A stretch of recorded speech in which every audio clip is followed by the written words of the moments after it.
Hello.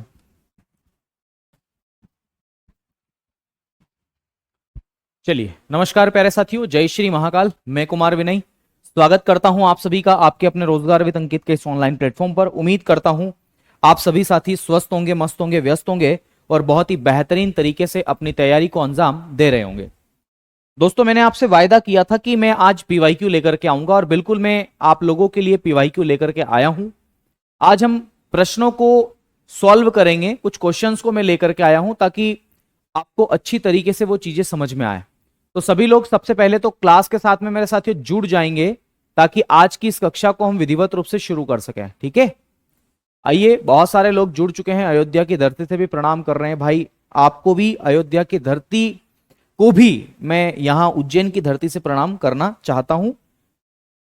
ठीक है, बिना किसी देरी के हम लोग क्लास की शुरुआत करते हैं और बिना किसी के नाम लिए मैं दरअसल पिछली क्लास को यहां पर शामिल कर लेता हूं ताकि हमें एक आइडिया हो जाए। मतलब मैंने आपको लास्ट टाइम क्या क्या पढ़ा दिया था, बहुत सारी चीजें मैंने पढ़ा दी थी। मैं आज उसके आगे आपको पढ़ा देता हूं, उसके बाद हम पीवाईक्यू को कर लेंगे।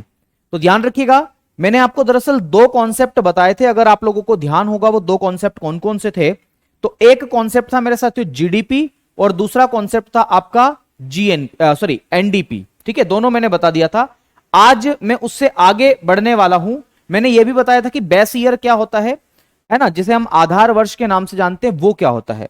तो एक बार मैं उस पीडीएफ को ही ओपन कर देता हूं, कहीं आपको कोई दिक्कत ना हो, इसलिए मेरे साथियों आइए जरा सबसे पहले मैं उस पीडीएफ को यहां पर डाल करके आपसे इसके बारे में थोड़ा सा, है ना, ये देखिए, मैंने बताया था मार्केट प्राइस किसे कहते हैं। और मार्केट प्राइस का मतलब यह है कि कोई भी कमोडिटी या गुड्स आप जब मार्केट में लेने जाते हैं, उसको खरीदने जाते हैं, तो ध्यान रखिएगा जो आपको कीमत देनी पड़ती है, प्राइस देनी पड़ती है, उसी को मार्केट प्राइस बोलते हैं। या मैंने लिखा जिस मूल्य पर बाजार में वस्तु मिलती है भैया, वो प्राइस जिस पर मार्केट में कोई चीज अवेलेबल है, उसी को हम लोग क्या बोलेंगे, मार्केट प्राइस बोलेंगे।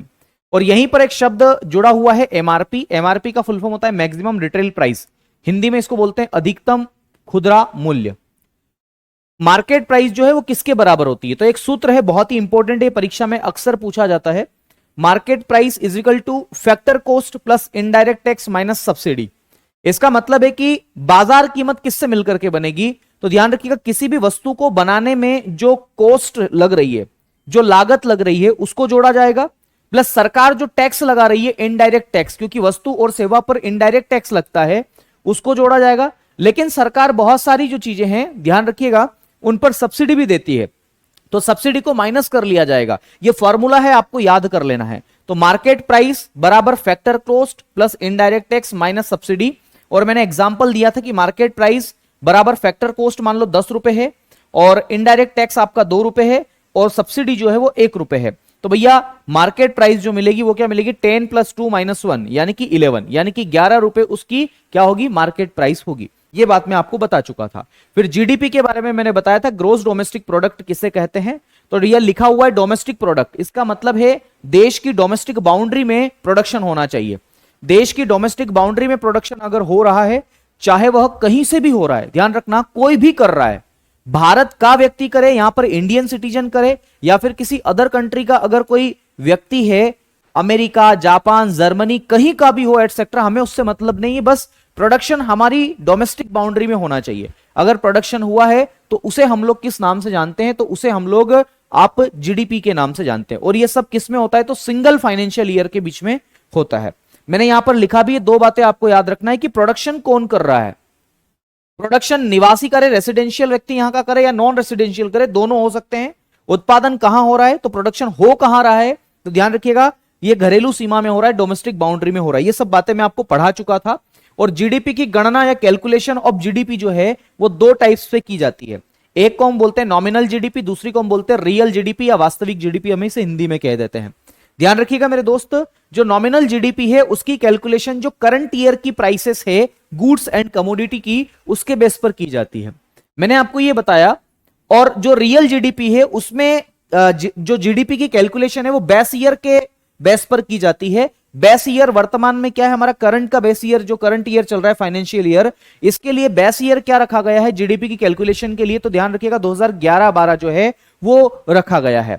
जैसे मैंने यहां पर बताया मेरे साथियों कि 2011-12 में रखा गया है, और मैंने एक एग्जाम्पल से आपको समझाने की कोशिश की थी कि कोई भी कमोडिटी हम लेते हैं, जैसे पेन ले लिया, शर्ट ले ली, मोबाइल ले लिया, ठीक है। जैसे प्रोडक्शन की जो लिमिट है, क्वांटिटी ऑफ प्रोडक्शन आप इसे कहते हैं, उत्पादन की मात्रा। मान लो कि पेन का प्रोडक्शन 100 यूनिट हुआ है, समझना 100 यूनिट यानी कि 100 यूनिट हुआ है, और नॉमिनल जीडीपी कैसे निकालेंगे? तो भैया 2024 की 2024 की हम बात कर रहे हैं, तो इसमें 100 यूनिट पेन का प्रोडक्शन हुआ है। एक पेन की जो प्राइस है वो 20 रुपए है।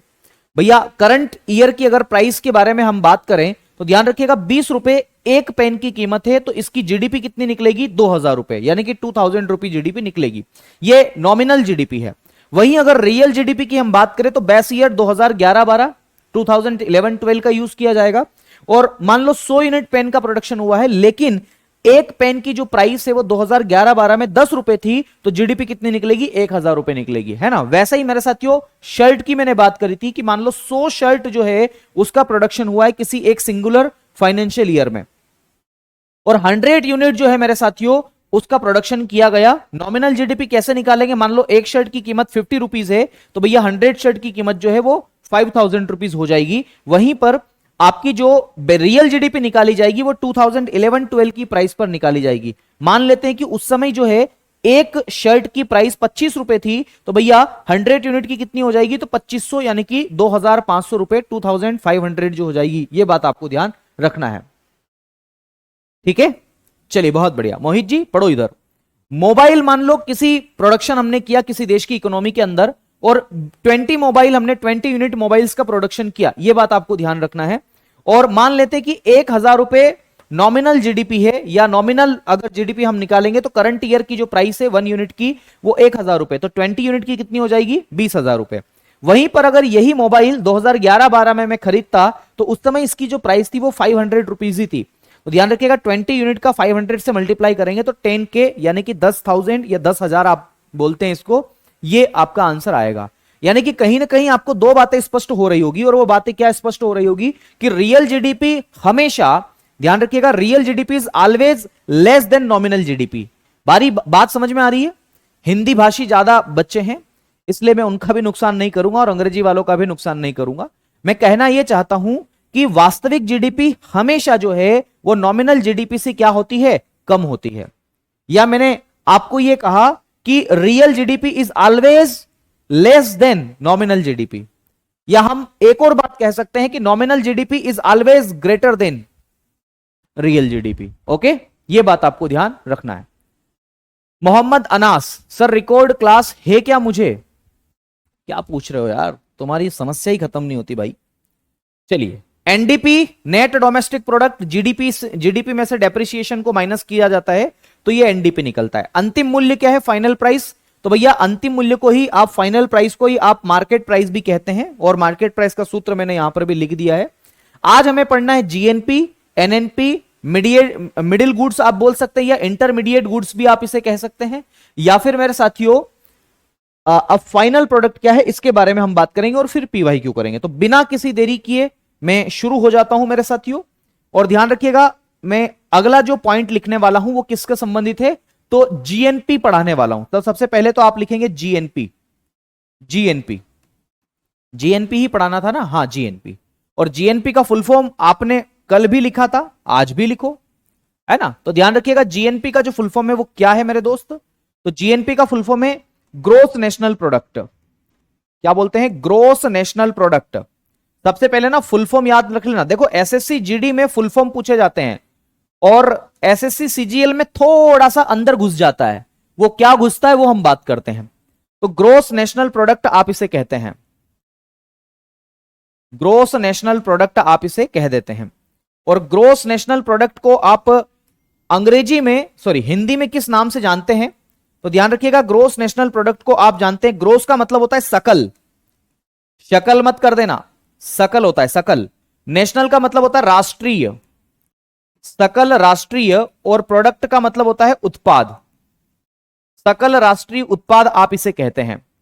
ठीक है, यहां पर जरा समझना, मैं अंग्रेजी में भी परिभाषा लिखूंगा, डोंट वरी, है ना चौधरी साहब, शायद आप परेशान ना हो, है ना, समझना मेरी बात को।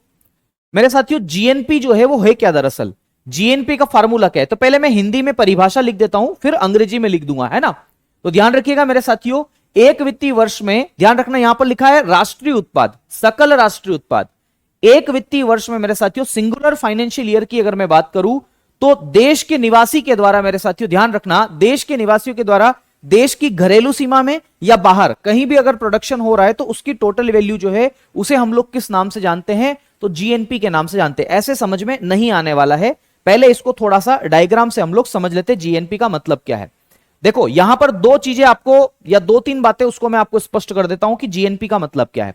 सकल राष्ट्रीय उत्पाद, ग्रोस नेशनल प्रोडक्ट। पहली बात, देश का व्यक्ति होना चाहिए। उत्पादन कौन करेगा? तो पहला प्रश्न यहां पर, उत्पादन कौन करेगा? तो उत्पादन कौन करेगा, यह प्रश्न आपको ध्यान रखना है। उत्पादन कौन करेगा? तो भैया प्रोडक्शन कौन करेगा? ठीक है, तो उत्पादन कौन करेगा, यह पहला प्रश्न आपका होना चाहिए यहां पर। और दूसरा जो क्वेश्चन होना चाहिए कि उत्पादन कहां होगा, प्रोडक्शन जो है वो कहां होगा। तो दो बातें मैं आपको यहां पर बताना चाहूंगा मेरे साथियों, दोनों बातों को जरा समझना। ये दोनों बातों का प्रश्न अगर आपको मिल गया तो आपका आंसर सही होगा। उत्पादन का मतलब होता है प्रोडक्शन। तो ध्यान रखिएगा, दो बातें आप लोग यहां पर ध्यान रखना कि प्रोडक्शन जो है वो कहां होगा। पहला प्रश्न तो ये, प्रोडक्शन जो है वो कहां होगा, कहां, कहां का मतलब है वेयर। तो भैया प्रोडक्शन कहां होगा, ये पहला क्वेश्चन आप लोगों को यहां पर समझ में आना चाहिए। अगर ये आ गया इसका आंसर तो आपकी कसम सब कुछ समझ में आ जाएगा। तो पहला आपको यह प्रश्न ध्यान होना चाहिए कि प्रोडक्शन होगा कहां। तो ध्यान रखिएगा, प्रोडक्शन कहां कहां हो सकता है, इसको हम बोलते हैं वेयर। तो इसका आंसर क्या है इसके अंतर्गत? तो इसके अंतर्गत इसका आंसर जो है वो मैं बताना चाहूंगा कि प्रोडक्शन कहां होगा। तो प्रोडक्शन देश की सीमा के अंदर भी हो सकता है, यानी कि घरेलू सीमा में भी हो सकता है, घरेलू सीमा में, डोमेस्टिक बाउंड्री में भी हो सकता है। ध्यान रखिएगा, प्रोडक्शन जो है वो डोमेस्टिक बाउंड्री में भी हो सकता है। मैं फिर से लिख देता हूं, don't worry, domestic boundary, domestic boundary, production domestic boundary में भी हो सकता है, या फिर मेरे साथियों विदेशी सीमा में भी हो सकता है, फॉरेन बाउंड्री में भी हो सकता है। ठीक है, और इसे हम लोग क्या बोलते हैं? फॉरेन, फॉरेन बाउंड्री, विदेशी सीमा में भी हो सकता है। इसका मतलब जरा समझना कि भैया प्रोडक्शन जो है वो या तो हमारे भारत के अंदर होगा, इंडिया में होगा, या फिर प्रोडक्शन कहां पर होगा, या जापान में हो सकता है, या किसी अन्य देश में हो सकता है, अदर कंट्रीज में हो सकता है, अन्य देश में भी हो सकता है। ये दोनों ही सही है। अगर प्रोडक्शन कहीं भी हो, हमें उससे मतलब नहीं है प्रोडक्शन कहां हो रहा है, भारत में हो रहा है, जापान में हो रहा है, जर्मनी में हो रहा है, कहीं भी हो रहा है, हमें तो इस दूसरे प्रश्न से मतलब है। और यह प्रश्न क्या है मेरे साथियों कि प्रोडक्शन कौन कर रहा है, कौन कर रहा है। तो भैया हु इज, ध्यान रखिएगा, हु का जो क्वेश्चन है ना ये ज्यादा इंपॉर्टेंट है कि प्रोडक्शन कर कौन रहा है। तो ध्यान रखिएगा, प्रोडक्शन करने के लिए सबसे ज्यादा जरूरी है कि प्रोडक्शन कौन कर रहा है। तो भैया ध्यान रखिएगा, भारत का नागरिक करना चाहिए प्रोडक्शन। तो भारत का नागरिक करना चाहिए, नागरिक, सिटीजन ऑफ इंडिया। ध्यान रखिएगा, citizen of India, citizen of India, Bharat का नागरिक अगर प्रोडक्शन कर रहा है तो सही है। क्या विदेशी व्यक्ति हम कर सकता है, यहां पर फॉरेनर्स कर सकते हैं। तो विदेशी व्यक्ति, फॉरेनर्स की अगर हम बात करें मेरे साथियों, फॉरेनर की हम बात करें तो फॉरेनर प्रोडक्शन नहीं कर सकता, ध्यान रखना। तो ये बेसिक सी बात आपको दोनों समझ लेना। अब मैं एक परिभाषा भी लिखवाऊंगा, मैं फिर से बता देता हूं, कॉन्सेप्ट थोड़ा सा जटिल है मेरे दोस्त, ऐसे आसानी से समझ में नहीं आएगा। मैंने ये बताया कि जीएनपी में हमें दो क्वेश्चन करने हैं। वो दो क्वेश्चन कौन से? तो सबसे पहला क्वेश्चन ये है कि प्रोडक्शन कहां होगा, वेयर। तो ध्यान रखिएगा, प्रोडक्शन होगा डोमेस्टिक बाउंड्री में भी हो सकता है और फॉरेन बाउंड्री में भी हो सकता है, जापान जर्मनी जाकर के भी उत्पादन कर सकते हैं। लेकिन शर्त उसकी क्या है कि प्रोडक्शन जो है वो इंडियन सिटीजन के द्वारा किया जाना चाहिए। इंडियन सिटीजन अगर देश की बाउंड्री में या देश की बाउंड्री से बाहर प्रोडक्शन कर रहा है तो उसको किस में शामिल किया जाएगा? जीएनपी में शामिल किया जाएगा। अब मैं एक परिभाषा लिखवाऊंगा, जरा वो समझना, ठीक है। परिभाषा क्या है वो समझना बहुत इंपॉर्टेंट है। पहले मैं हिंदी में लिखवाऊंगा फिर अंग्रेजी में लिखूंगा, ठीक है। तो परिभाषा में लिखवा रहा हूं मेरे दोस्त, एक वित्तीय वर्ष में मैं अंग्रेजी में भी लिखवाऊंगा, डोंट वरी। एक वित्तीय वर्ष में देश के नागरिकों के द्वारा, चौधरी जी थोड़ा सा रुकना, मैं अंग्रेजी में भी लिखवाऊंगा। एक वित्तीय वर्ष में देश के नागरिकों के द्वारा देश की घरेलू सीमा में, देश की घरेलू सीमा, देश की घरेलू सीमा में या देश के बाहर किया गया कुल उत्पादन,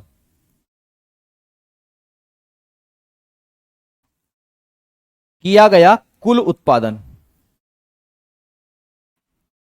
जीएनपी कहलाता है।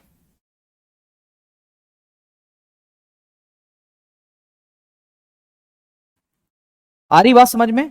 मैंने कहा कि एक सिंगुलर फाइनेंशियल ईयर की हम बात कर रहे हैं, है ना? तो मैं इसको अंग्रेजी में भी लिख देता हूं, तो ध्यान रखिएगा अंग्रेजी में क्या बोलते हैं। तो ध्यान रखिएगा, it is the gross value of all, it is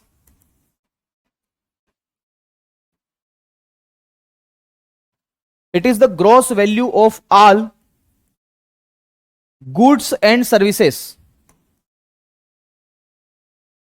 it is the gross value of all goods, ऐसा लिखेंगे, गुड्स की जगह हम लिखेंगे फाइनल गुड्स, अंतिम वस्तु हम लिख लेते हैं। It is the gross value of final, it is the gross value of all, ऐसा लिखना, all final goods and services,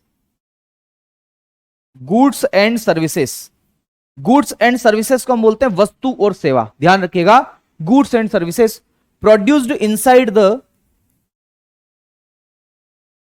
produced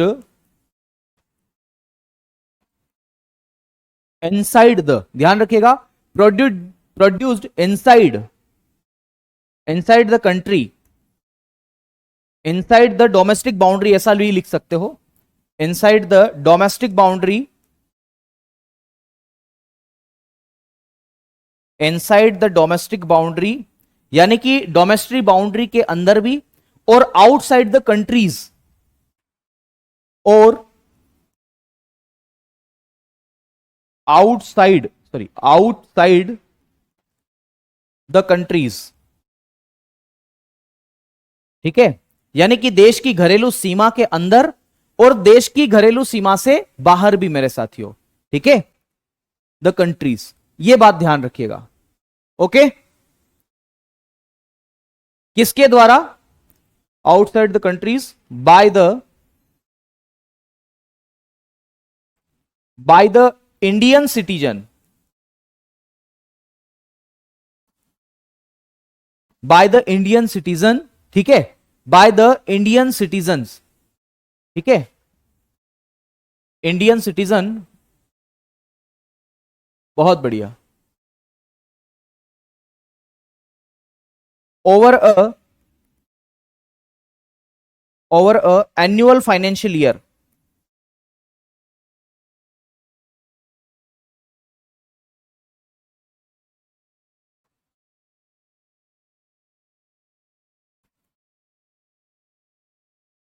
ठीक है, तो ध्यान रखिएगा एनुअल फाइनेंशियल ईयर के अंदर, चाहे देश की सीमा के अंदर, घरेलू सीमा में, बाउंड्री में, डोमेस्टिक बाउंड्री में, या फिर मेरे साथियों आप कंट्रीज के बाहर भी अगर प्रोडक्शन कर रहे हैं तो उसका उत्पादन लिखा है मैंने, it is the gross value of all final goods, यहां पर लिखना of, it is the gross value of all final goods and services produced inside the domestic boundary और outside the countries by the Indian citizen over annual financial year is known as GNP.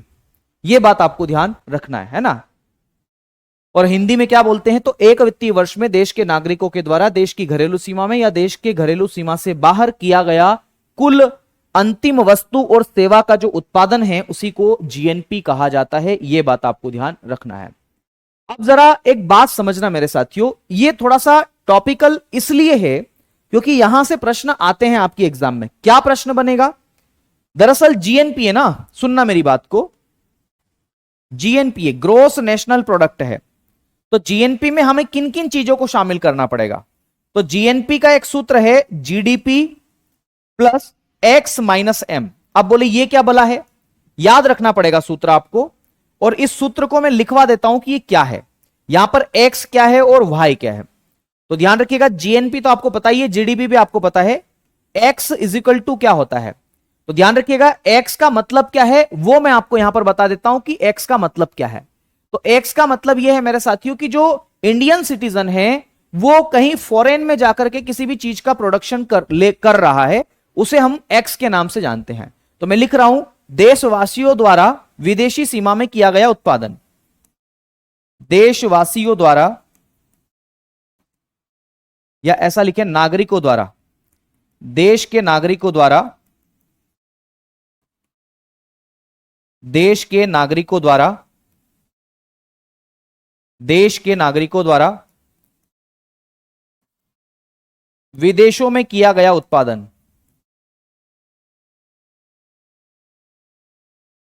विदेशों में किया गया उत्पादन।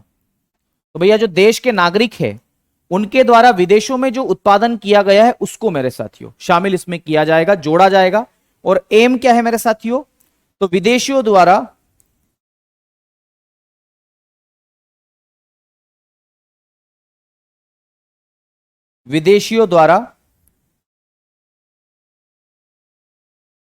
भारत की सीमा में, या भारत की घरेलू सीमा ऐसा भी लिख सकते हैं, सीमा में किया गया उत्पादन, किया गया उत्पादन। तो ये दोनों बातें आपको ध्यान रखना है। भैया इसको माइनस करेंगे हम, कोई विदेशी व्यक्ति है, जापान का व्यक्ति यहां पर आकर के प्रोडक्शन कर रहा है, तो उसको हम लोग क्या करेंगे, उसको हम लोग माइनस करेंगे। भाई तू जा रहे, तेरे देश में ले जा इसको, ठीक है। तो ध्यान रखिएगा ये एक फॉर्मूला है, इसको आपको याद रखना है। मैंने क्या बताया, एक्स का मतलब है कि भारत का कोई सिटीजन है, इंडियन सिटीजन है, वो विदेशों में, फॉरेन कंट्रीज में जाकर के प्रोडक्शन कर रहा है, ठीक है। और कोई फॉरेनर है वो इंडिया में आकर के, इंडिया की डोमेस्टिक बाउंड्री में आकर के अगर प्रोडक्शन कर रहा है उसको हम माइनस कर देंगे। तो ये दोनों सूत्र मैंने आपको यहां पर बताए। अब देखो सीजीएल का लेवल समझना। सीजीएल का लेवल ये है मेरे साथियों, अगर हम यहां ध्यान रखना, व्हेन, जब, ऐसा लिखें जब, जब का मतलब होता है व्हेन,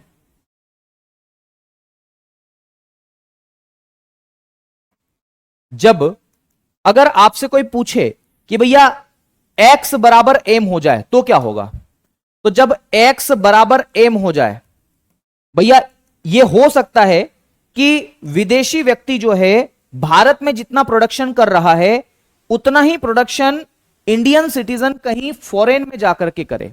आ रही बात समझ में? तो x बराबर m हो जाए, इसका मतलब यह है कि x मान लो 100 है, x इज इक्वल टू 100, तो m इज इक्वल टू क्या होगा, 100 ही होगा। तो इसका मतलब यह है मेरे साथियों, सूत्र में अगर रखूंगा मैं तो GNP is equal to GDP plus 100 minus 100। अगर यह होगा तो क्या होगा, अब आप ही बताइए। जीएनपी बराबर क्या हो जाएगा, जीडीपी हो जाएगा। कोई दिक्कत यहां तक किसी को? तो जीएनपी बराबर जीडीपी कब होगा, जब मेरे साथियों एक्स और एम दोनों क्या होंगे, जीरो बराबर होंगे, दोनों बराबर होंगे। या फिर दूसरी बात यह भी आपको ध्यान रखना, यह तो पहला कॉन्सेप्ट मैंने आपको बताया कि x बराबर m है और अगर दोनों की वैल्यू 100 है तो भैया जीएनपी जीडीपी के बराबर होगा। यह प्रश्न पूछा जाता है। या फिर मेरे साथियों एक और बात ध्यान रखना, क्लोज्ड इकोनॉमी की हम बात करें, बंद अर्थव्यवस्था की हम बात करें, मैं आपको पढ़ा चुका हूं, आज उससे संबंधित क्वेश्चन भी लेकर के आया हूं। बंद अर्थव्यवस्था में, क्लोज्ड इकोनॉमी में क्या होता है, तो आपको सबको पता है कि मेरे साथियों क्लोज्ड इकोनॉमी में क्या होता है। क्लोज्ड इकोनॉमी में क्या होता है, सबको पता है कि क्लोज्ड इकोनॉमी में, समझना मेरी बात को, क्लोज्ड इकोनॉमी में जो है एक्स है, या हम कहें कि एक्सपोर्ट है, एक्सपोर्ट यानी कि निर्यात आप इसे कहते हैं, एक्सपोर्ट 0 होता है और इंपोर्ट भी क्या होता है, 0 होता है। इंपोर्ट का मतलब होता है आयात, ये दोनों क्या होता है मेरे साथियों, 0 होता है। तो एक्सपोर्ट एंड इंपोर्ट जो है वो क्या होता है, दोनों ही 0 होता है, या हम कहें कि दोनों एक्सेप्ट ही नहीं होता। तो ऐसी कंडीशन में क्या होगा, ऐसी कंडीशन में मेरे साथियों जीएनपी बराबर GDP plus X minus M. तो एक्स का मतलब यहां पर एक्सपोर्ट भी है, तो इसमें जरा मान रख दो मेरे साथियों, वैल्यू पुटअप करो। तो जीएनपी इज इक्वल टू क्या होता है, जीडीपी प्लस 0 माइनस 0। तो अब आप समझ गए होंगे कि 0 माइनस 0 क्या होगा, तो भैया जीएनपी बराबर क्या बन जाएगा, जीडीपी बन जाएगा। जिसको समझ में आ गया कोई बात नहीं, जिसको नहीं आया शिफ्ट डिलीट। ठीक है सर, जीएनपी का फुल फॉर्म क्या है, बड़ा अच्छा प्रश्न है बेटा, ये यहां लिखवाया तो सही, जीएनपी का फुल फॉर्म। जीएनपी पढ़ाने में ही आधा घंटा ले लिया है मैंने। ठीक है,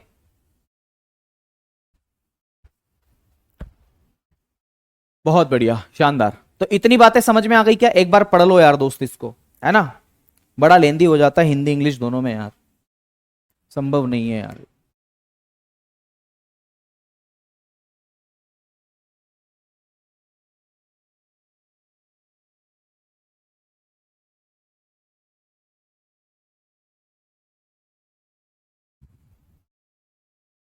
चलो कोई बात नहीं, इतनी बातें समझ में आ गई आप लोगों को। अगर ये दोनों बातें समझ में आ गई हो तो बड़ी अच्छी बात है। मैं फिर से समझा देता हूं मैंने क्या आपको बताया है। मैंने ये बताया कि जीएनपी का फुल फॉर्म होता है ग्रोस नेशनल प्रोडक्ट, और इसमें दो बातें, दो क्वेश्चन आप लोगों को करना है कि प्रोडक्शन कहां पे हो रहा है और कौन कर रहा है। प्रोडक्शन चाहे देश की बाउंड्री के अंदर और डोमेस्टिक बाउंड्री में हो, या फिर गौरव भाई देश विदेशों में प्रोडक्शन हो, दोनों में कहीं भी हो सकता है प्रोडक्शन। करना कौन चाहिए, कौन करेगा प्रोडक्शन, तो केवल और केवल भारत का सिटीजन करेगा, इंडियन सिटीजन करेगा। यह बात आपको ध्यान रखना है, ठीक है, यह बात आपको ध्यान रखना है। मैंने बताया इसका फार्मूला क्या है, तो एक वित्तीय वर्ष में नागरिकों के द्वारा इंडियन सिटीजन के द्वारा, चाहे देश की बाउंड्री डोमेस्टिक बाउंड्री में या फिर आउटसाइड ऑफ द कंट्री में कहीं पर भी प्रोडक्शन किया गया, तो उसकी टोटल वैल्यू जो है वो जीएनपी कहलाती। ये बात आपको ध्यान रखना है। और मैंने अंग्रेजी में भी लिखा है, पढ़ लेना इसको जो अंग्रेजी वाले दोस्त हैं हमारे। और जीएनपी बराबर GDP plus X minus M इसका फार्मूला होता है, याद करना पड़ेगा। अब इसमें एक्स क्या है, तो ध्यान रखिएगा इंडियन सिटीजन है जो फॉरेन में जाकर के प्रोडक्शन कर रहे हैं। दूसरा मेरे साथियों एम क्या है, तो एम मेरे साथियों फॉरेनर्स है जो इंडिया में आकर के प्रोडक्शन कर रहे हैं। ये दोनों हैं। और अगर अपन ने इसमें यह देखा कि एक्स बराबर एम है, भैया इंडिया के जो व्यक्ति हैं विदेशों में जाकर के जो भी प्रोडक्शन कर रहे हैं, मान लो वो 100 है, और फॉरेनर इंडिया की डोमेस्टिक बाउंड्री में आकर के मान लो प्रोडक्शन कर रहे हैं, वो भी यूनिट जो है 100, तो 100 is equal to 100, X is equal to M. ये तो मैंने एक उदाहरण लिया खाली समझाने के लिए।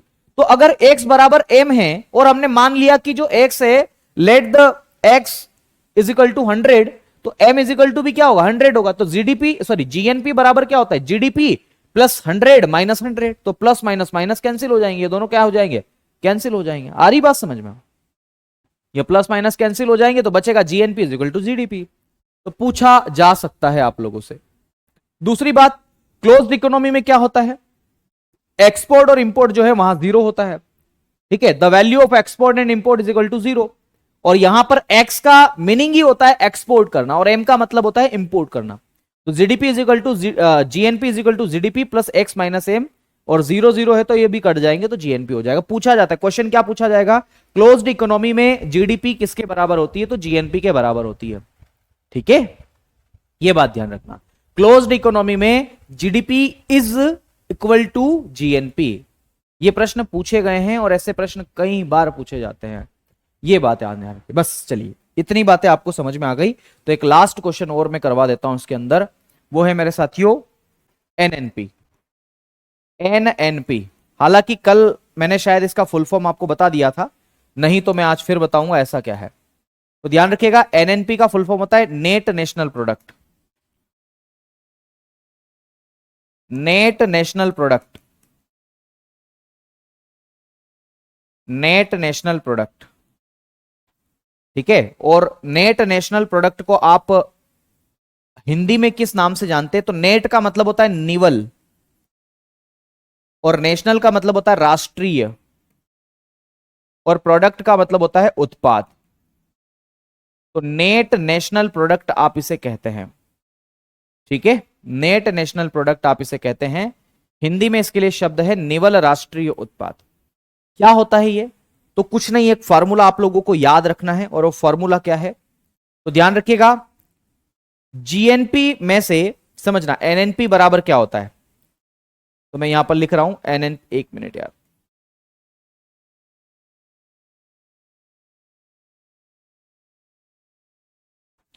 एनएनपी इज इक्वल टू क्या होता है, तो ध्यान रखिएगा एनएनपी जो होता है वो जीएनपी में से डेप्रिसिएशन को घटाना, जीएनपी माइनस डेप्रिसिएशन, डेप्रिसिएशन, और इसी को हम लोग क्या बोलते हैं, मूल्यह्रास बोलते हैं, मूल्यह्रास। बस मूल्यह्रास का मतलब होता है, हिंदी में इसको क्या बोलते हैं, तो घसारा बोल देते हैं या घिसावट बोल देते हैं, ये बात आपको ध्यान, ठीक है।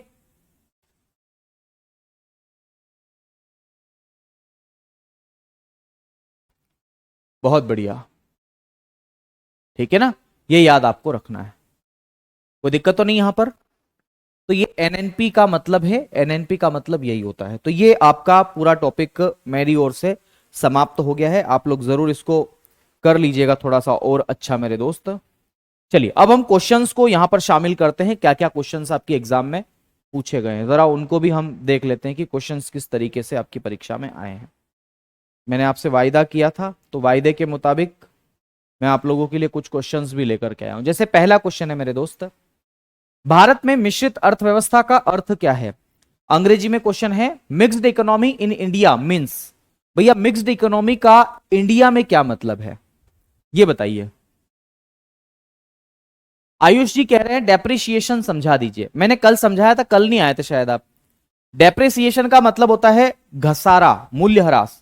जैसे उदाहरण के लिए मैं कोई मोबाइल खरीदता हूं मार्केट से, मान लेता हूं कि मोबाइल 10,000 का मैंने खरीदा, 2 दिन बाद क्या मुझे मार्केट में 10,000 उसकी वैल्यू मिल पाएगी, क्या नहीं मिल पाएगी ना।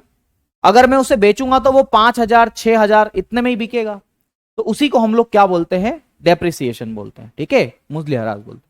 तो भैया मिश्रित अर्थव्यवस्था का अर्थ क्या है, पहला है को existence of large and cottage industries, Hindi में बोलते हैं वृहद और कुटीर उद्योगों का सह अस्तित्व। तो मेरे साथियों इसमें इसमें इंडस्ट्रीज कहां आती है, आप सब जानते हैं कि भैया मिक्स्ड इकोनॉमी में इंडस्ट्रीज नहीं आती। दूसरा है foreign cooperation in economic development, आर्थिक विकास में विदेशों का सहयोग, नहीं मेरे दोस्त ये भी नहीं आता है। तीसरा है को existence of public and private sector, तो ध्यान रखिएगा सार्वजनिक और निजी क्षेत्र का सह अस्तित्व ही क्या कहलाता है, तो आपका मिक्स्ड इकोनॉमी कहलाता है।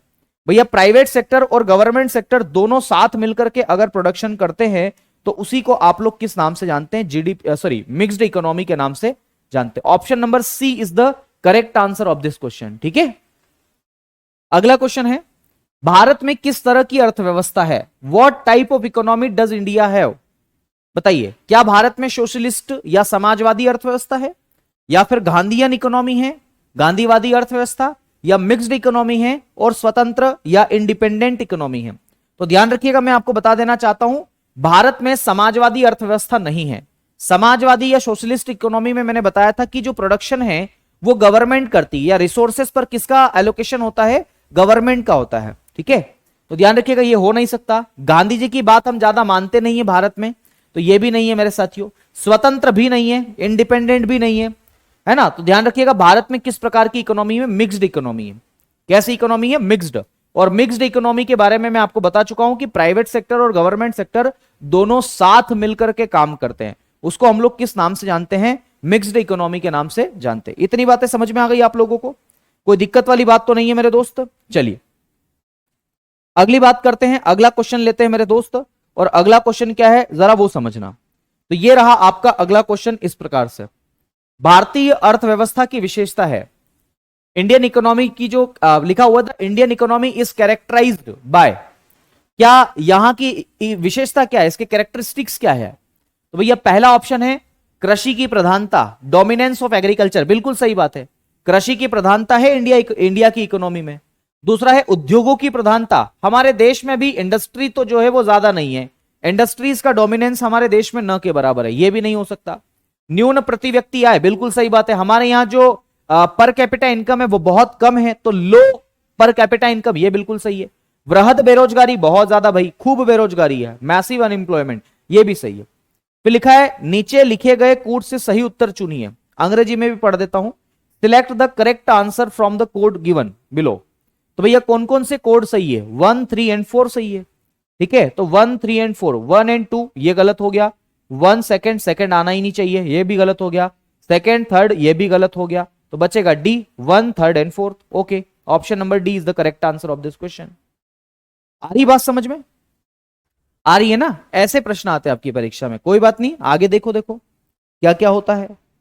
अगला क्वेश्चन ये रहा आपका, एक खुली हुई अर्थव्यवस्था में अर्थव्यवस्था की राष्ट्रीय आय वाई है, CIGXM का क्रमशः अर्थ है उपभोग, निवेश, सरकारी खर्च, कुल निर्यात और कुल आयात। कोई बात नहीं, इधर आओ। In and open economy the national income is located from Y. मैं बता रहा हूं आपको कि नेशनल इनकम को वाई माना है। फिर लिखा है of the economy is CIGXM means C is stand for consumption, ध्यान रखिएगा। I for stand for investment, G is stand for government expenditure, and X total exports, and M is total imports. ये बात ध्यान रखना। और economy कैसी? Open economy है, खुली अर्थव्यवस्था है। तो खुली अर्थव्यवस्था में ये सब चीजें हैं। तो भैया राष्ट्रीय आय का सूत्र क्या बनेगा? नेशनल इनकम का फॉर्मूला क्या बनेगा? क्या मेरे साथियों y is equal to C plus G plus I plus X बनेगा? कुछ चीजें छूट गई है इसके अंदर, तो ये नहीं बनेगा, ये गलत हो जाएगा। y बराबर C plus I plus G minus X minus minus X plus M। अरे X एक्सपोर्ट है, इसको माइनस थोड़ी करेंगे, इसको तो हम जोड़ते हैं ना। तो ध्यान रखिएगा, ये यहां पर जो चिन्ह लगा हुआ है X के पहले, इसकी वजह से ये गलत हुआ। y is equal to C plus I plus G X minus M ये है।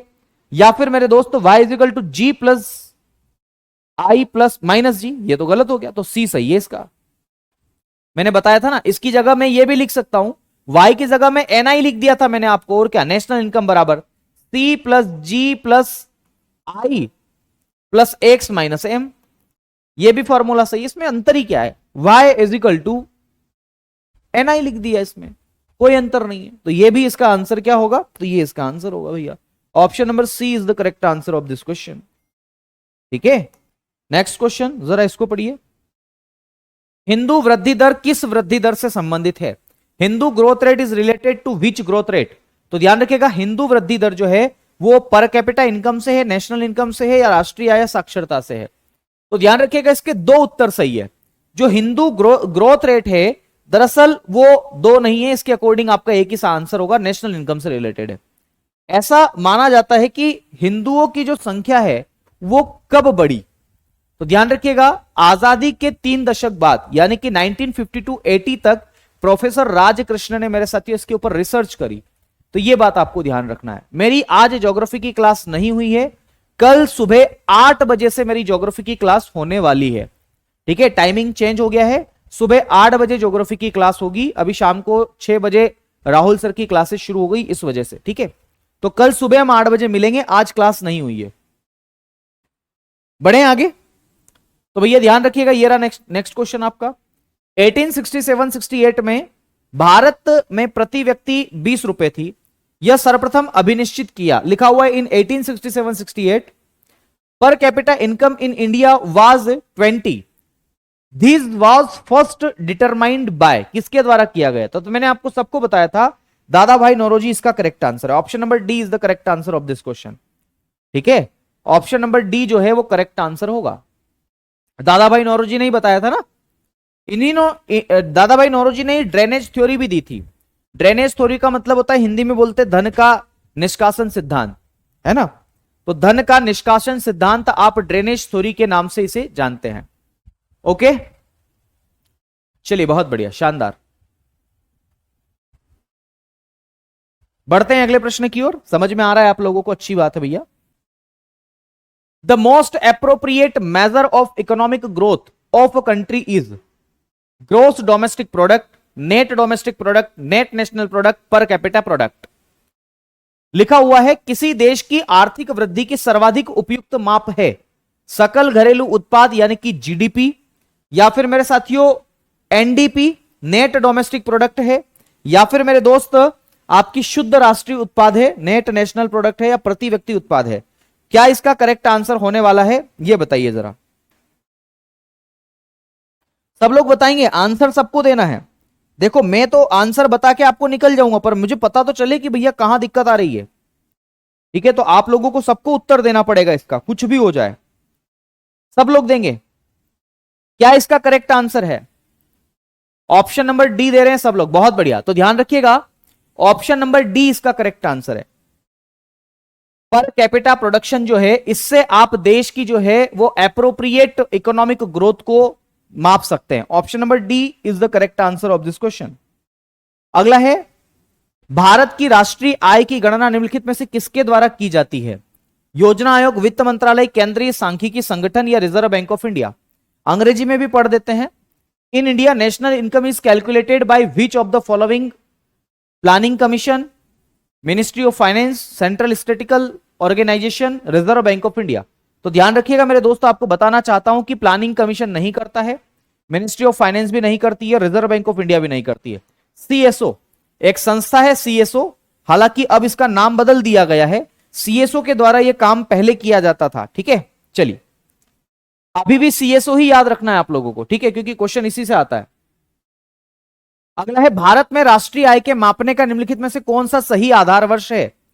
विच of the following is the correct base year of measuring the national income in India? बताइए। 2001, मतलब 2000 टू 2001। ऑप्शन नंबर ए गलत हो गया, मैंने आपको बताया था। दो भी गलत हो गया, डी भी गलत हो गया। देखो जब यह प्रश्न पूछा गया था तब इसका जो आंसर है मेरे साथियों 2004-5 था, लेकिन अब इसको भी आप गलत माने। अब एक नया ऑप्शन में बिहार में जो आते हैं ना, 5-5 ऑप्शन आते हैं, उसके अकॉर्डिंग बताता हूं।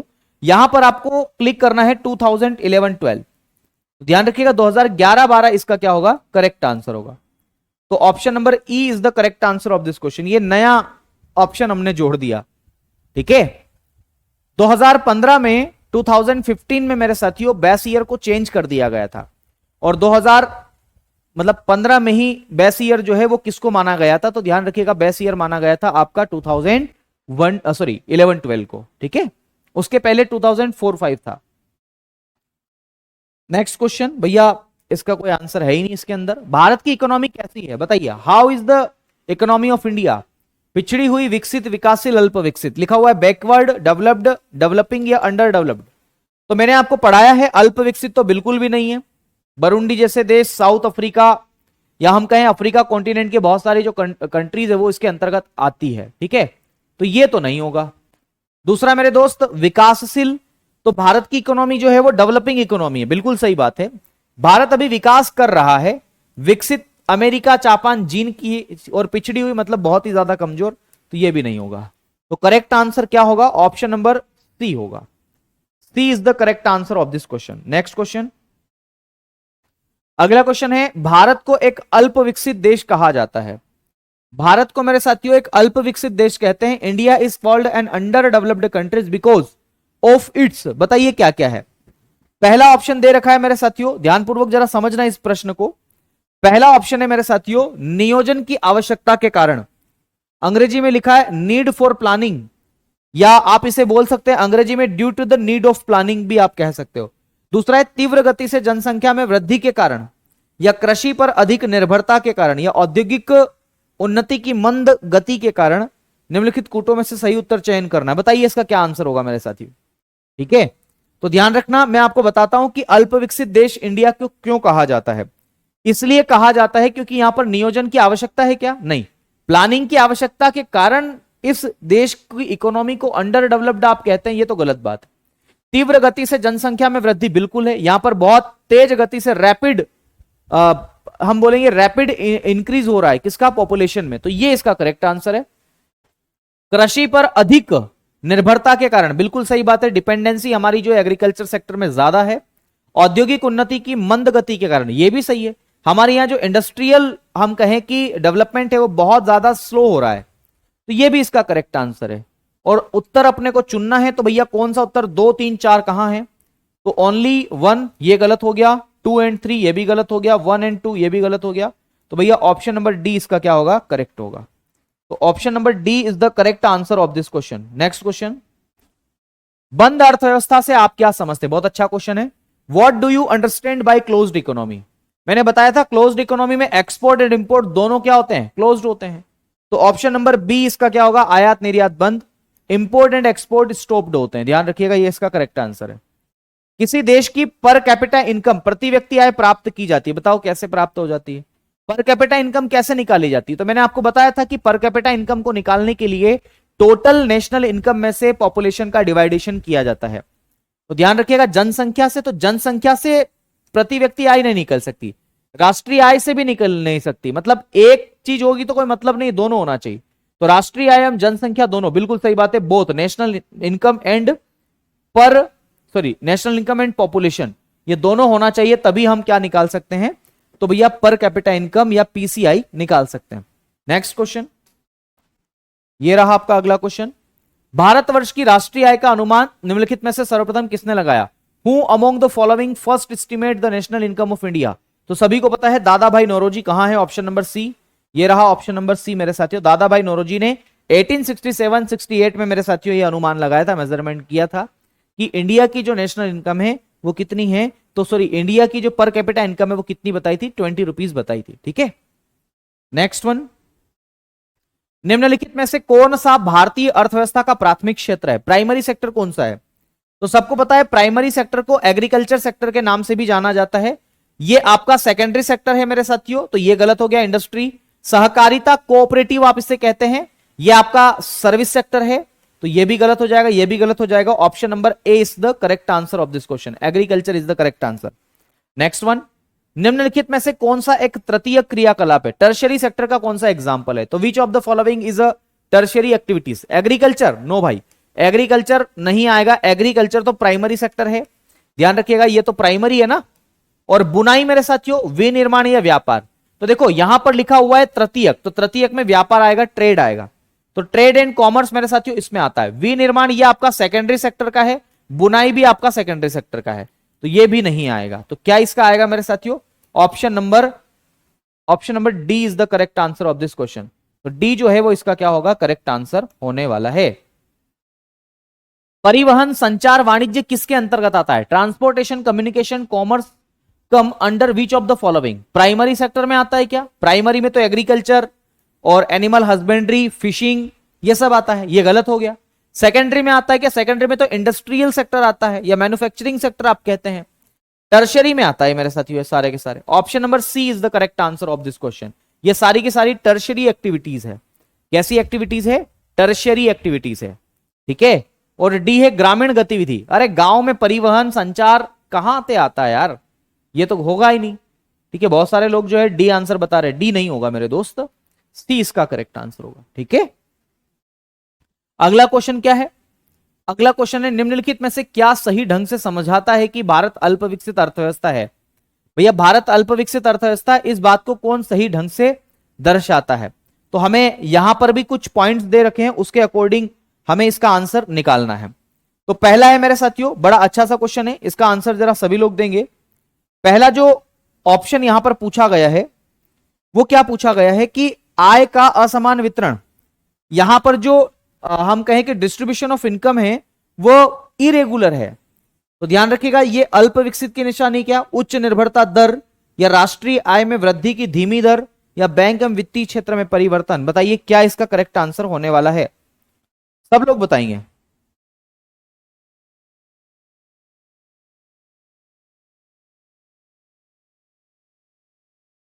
बहुत बढ़िया,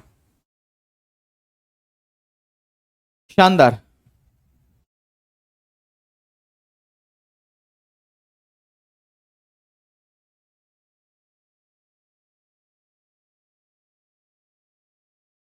क्या इसका करेक्ट आंसर होने वाला है मेरे दोस्त? तो ध्यान रखिएगा, हम लोग फिर से पढ़ते हैं क्या क्या है।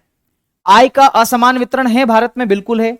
अमीर व्यक्ति बहुत ज्यादा ही अमीर है और गरीब व्यक्ति जो है बहुत ज्यादा ही गरीब है, ये बात तो सही है। उच्च निर्भरता दर, डिपेंडेंसी रेट हमारी सबसे ज्यादा है, एग्रीकल्चर सेक्टर पर हम डिपेंड करते हैं। राष्ट्रीय आय में वृद्धि की धीमी गति है क्या? तो राष्ट्रीय आय में तो वृद्धि ठीक ठाक हो रही है, ये गलत है मेरे साथियों। बैंक और वित्तीय परिसंपत्ति लिखा हुआ, बैंक और वित्तीय क्षेत्र में परिवर्तन, ये भी गलत है। तो ध्यान रखिएगा, ये बैंक और वित्तीय क्षेत्र में परिवर्तन हो रहा है इसलिए अल्प विकसित हैं हम।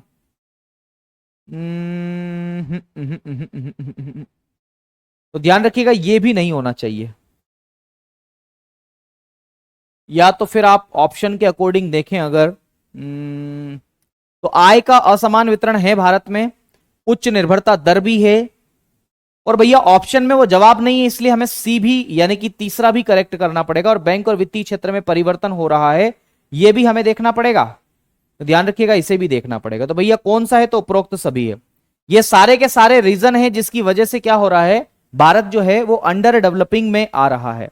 तो ऑप्शन नंबर इसका क्या करेक्ट होगा, डी करेक्ट होगा। डी इसलिए होगा मेरे दोस्त, देखो भारत में ऐसे माना तो नहीं जा सकता कि राष्ट्रीय आय की जो वृद्धि दर है वो स्लो है, लेकिन चूंकि ऑप्शन ही नहीं है तो इसके अकॉर्डिंग हमें कुछ ऑप्शन देखना पड़ेगा। ठीक है, तो ऑप्शन नंबर डी इसका करेक्ट आंसर है, ये बात आपको ध्यान रखना है। चलिए अगला क्वेश्चन, बस खत्म क्वेश्चन।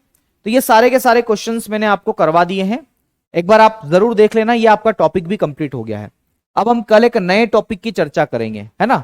मेरे ख्याल से वो नया टॉपिक जो भी होगा हम लोग कल उसके बारे में डिस्कस करेंगे, लेकिन कल से अब मैं क्या करके रखने वाला हूं अपने पास में, तो ध्यान रखिएगा, पीडीएफ लेकर के आऊंगा अब मैं, है ना।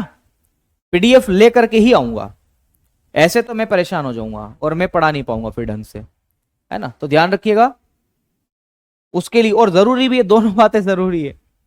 अब हमारे कुछ साथी ऐसे हैं जिनको अंग्रेजी में दिक्कत है, वास्तव में दिक्कत है, उन्हें हिंदी समझ में नहीं आती, और इकोनॉमिक्स की थोड़ी भाषा भी जटिल ही है, तो मैं लेकर के आऊंगा कल, पीडीएफ लेकर के आऊंगा भाई, नहीं हो पाएगा ऐसे, ना तो मैं समय से सिलेबस करवा पाऊंगा इसका, नहीं कुछ हो पाएगा फिर। इससे ज्यादा अच्छा है कि मैं पीडीएफ लेकर के आऊं। अब मेरी बिल्कुल भी इच्छा नहीं थी कि मैं पीडीएफ से आपको पढ़ाऊंगा, लेकिन मैं भी अब मजबूर हो गया हूं, है ना। तो कल हम पीडीएफ से बातचीत करेंगे, समझाऊंगा मैं, डोंट वरी, और कोशिश करूंगा कि और अच्छा इसे करने की कोशिश करूं और आपको अच्छे से समझ में आए। ठीक है, ये सारी कोशिशें हम लोग करेंगे। ठीक है, मैं ज्यादा सुटेबल हूं हिंदी के साथ में, है ना, क्योंकि मैंने हिंदी में ही पढ़ा है, मैंने हिंदी में ही किया है। चलिए तो फिर आज के लिए इतना ही करते हैं, अब शेष वार्ता आपसे कल करेंगे। तो कल मिलते हैं मेरे दोस्त, समय आपका यही रहेगा, टाइम चेंज नहीं हो सकता, अवेलेबल ही नहीं है मेरे पास, टाइम ही अवेलेबल नहीं है इसके लिए, है ना। और मैं आपको बता दूं कि समय ही नहीं है, समय खाली ही नहीं हो रहा है। ठीक है, सीजीएल की वैकेंसी है और एग्जाम आ गई है, इसलिए समय ही नहीं मिल रहा है भाई। इसलिए प्लीज थोड़ा सा आप भी कोऑपरेट करें, और जो लोग नहीं देख पा रहे हैं लाइव, वो रिकॉर्डेड देख लो, कोई दिक्कत नहीं, कोई फर्क नहीं पड़ता। और जो भी आपके डाउट है हम लोग बात करेंगे आपसे, ऐसा क्या है। ठीक है, आप कहीं पर भी अपने डाउट पूछिए, हम लोग बात करेंगे। ठीक है मेरे दोस्त, पीडीएफ से तो मुझे भी दिक्कत है, लेकिन कोई ना, मजबूरी रहती है तो हम क्या कर सकते हैं। ठीक है, चलिए किसी का कोई विशेष डाउट हो तो बताइए, नहीं तो फिर क्लास को ओवर करते हैं यार आज, है ना। कोई दिक्कत तो नहीं है किसी को।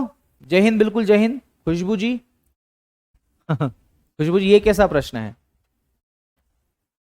चलिए, मेरे भाईजान की तरह दिखते हैं, हिना अंसारी, बिल्कुल मैं आपका भाई ही तो हूं। सर बेबी कहाँ गया, दिख नहीं रहा बेबी कभी कभी आता है वो घर में। सीजीएल के गागर में सागर होगी, इसके लिए हम सोच रहे हैं, मतलब टीम सोच रही है, जरूर निर्णय जो भी होगा जल्दी आपको बता दिया जाएगा। ठीक है, चलिए बहुत बढ़िया। तो चलिए फिर आज के लिए इतना ही करते हैं, अब शेष वार्ता आपसे कल करेंगे। तो कल शाम को मिलते हैं, तब तक के लिए दीजिए मुझे इजाजत। शुक्रिया, धन्यवाद, जय महाकाल, लव यू सभी साथियों को, बाय बाय।